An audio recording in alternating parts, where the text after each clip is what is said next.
दोस्तों इंसान तो वैसे मंगल ग्रह तक पहुंच गया है, लेकिन इसके बावजूद हमारे पृथ्वी पर ही एक जगह ऐसी मौजूद है जहाँ के इंसान का इस दुनिया से कोई ताल्लुकात नहीं है। हम नॉर्थ सेंटिनल द्वीप की बात कर रहे हैं। यह अंडमान जिले के अंतर्गत आता है।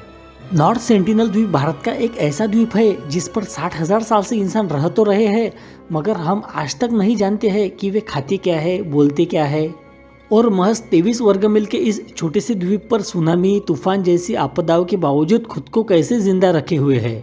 यहाँ किसी को भी जाने की इजाज़त नहीं है, क्योंकि यहाँ पाई जाने वाली जनजाति इसकी वजह है, जिसका इस दुनिया से कोई संपर्क नहीं है। और आलम यह है कि इनके द्वीप पर बाहर से कोई जाता है तो ये उसे पास पहुँचने पर मार डालते हैं।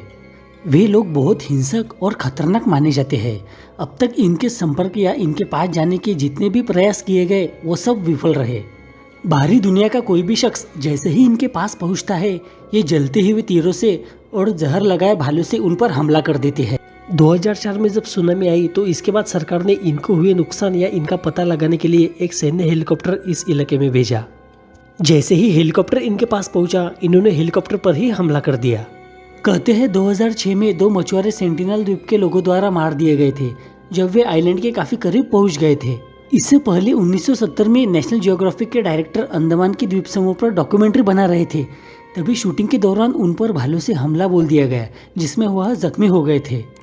अमेरिकी मिशनरी जॉन एलन चाउ गैर कानूनी तरीके से इनके पास गया और दोस्ती करने की कोशिश की। जॉन को लगा था कि वो इन सेंटिनल आदिवासियों को ईसाई धर्म के बारे में बताएगा और आकर्षित करेगा।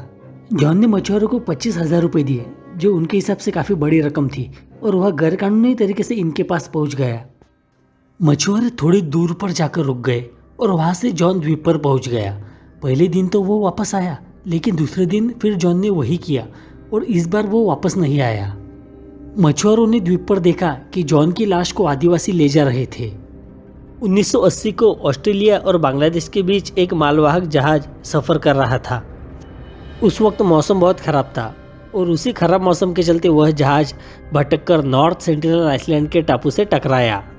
लेकिन मौसम अभी भी खराब था, इसलिए कप्तान ने फैसला लिया कि जहाज पर ही रुककर मदद का इंतजार करेंगे। लेकिन कुछ दिनों बाद ही एक शिप पर के आदमी को कुछ लोग दिखाई दिए। वो जंगल से आ रहे थे। इन लोगों ने भाले और धनुष तीर पकड़ रखे थे, जिन्हें वो हवा में लहरा रहे थे। लेकिन तभी शिप पर बैठे लोगों ने शिप कंपनी वालों को फ़ोन लगाया और उन्हें मदद की गुहार लगाई और उन्हें बताया कि कैसे कुछ लोग उनके ऊपर हमला करने आ रहे हैं। इस फ़ोन कॉल से कंपनी में हंगामा मच गया। लेकिन नॉर्थ सेंटिनल के लोग शिप पर तीर चला रहे थे, लेकिन तेज़ हवा के चलते उनके तीर जहाज तक नहीं पहुंच रहे थे। फिर करीब एक हफ्ते बाद इंडियन नेवी का हेलीकॉप्टर रेस्क्यू के लिए पहुंचा और रस्सी से चढ़ाकर शिप में मौजूद लोगों को बचाया गया। लेकिन वो जहाज वही खड़ा रहा। उसे डिसमेंटल करने को एक कंपनी को ठेका मिला, लेकिन जब उनके वर्कर वहां पर पहुंचे तो उनके ऊपर भी नॉर्थ सेंटिनल वालों ने हमला कर दिया। जॉन के मामले में भले ही सेंटिनल लोगों ने तोहफे न लेने चाहे, मगर इससे पहले 1990 के दौर में 2 घटनाएं बताती है कि जनवरी 1991 में भारतीय मानव विज्ञान सर्वेक्षण के तत्कालीन निर्देशक त्रिलोकनाथ पंडित ने अपने सहयोगियों के साथ उन लोगों के साथ पहला शांतिपूर्ण संपर्क बनाया। TN पंडित ने बताया कि जब वह पहली बार सेंटिनल द्वीप गए थे, तब उनकी टीम उन लोगों के घरों को देखने में कामयाब रही। वहाँ 18 झोपड़ियाँ, तीर कमान, भाले थे। वहाँ वो नारियल छोड़कर आए, क्योंकि वो उस आइलैंड पर नहीं उगता है। इस टीम में इकलौती महिला सदस्य मधुबाला चट्टोपाध्याय थी, जो कुछ समय बिताने के बाद लौटी थी। तो उन्होंने बताया कि ये लोग वहाँ सदियों से बिना किसी समस्या के रह रहे हैं।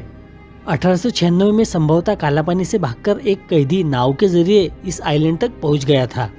कुछ रोज बाद जब सर्च पार्टी उसके पीछे आई तो उनको इसकी लाश मिली, जिस पर तीर के निशान थे। सरकार की तरफ से यहाँ जाने पर पाबंदी है और ये लोग भी नहीं चाहते कि इनसे कांटेक्ट किया जाए। सालों से 1858 में अंग्रेजों ने अंडमान को अपनी कॉलोनी का हिस्सा बनाया था। तब यहाँ अलग अलग प्रजाति के 7,000 आदिवासी रहते थे।